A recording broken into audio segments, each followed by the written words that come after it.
waxay ka hadlaan beesha caalamka noo timaado hana dhexdhexaadiso waxay ka hadlaan waana laga adkaaday ciidamadeena tabar ma laha hadalkaasi waa hadal calaacal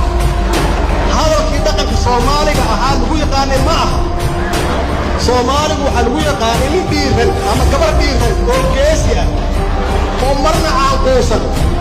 siyaasi xanaaqsan wuxuu gaarsiiyey dadka qalbijabka iyo niyadjabka uu ku rida wuxuu gaarsiiyey dadkii inay isdiibaan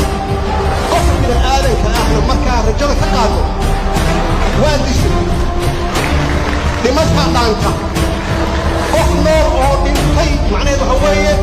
qof rajadii ka dhimatay wey markii madaxdii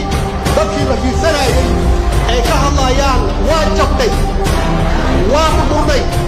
waana laga adkaaday hanaloo yimaado macnaheedu shacabkii waxay leeyihiin marka war dadkii aan tirsannay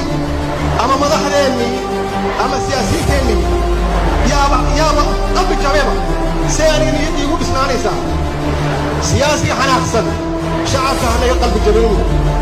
siyaasiga xanaaqsanow rajada ummadda ha ka qaadinina soomaali waa la yaqaanaa waa dad ad adag oo resilienki ah oo ad adag waa la yaqaanaa dhibka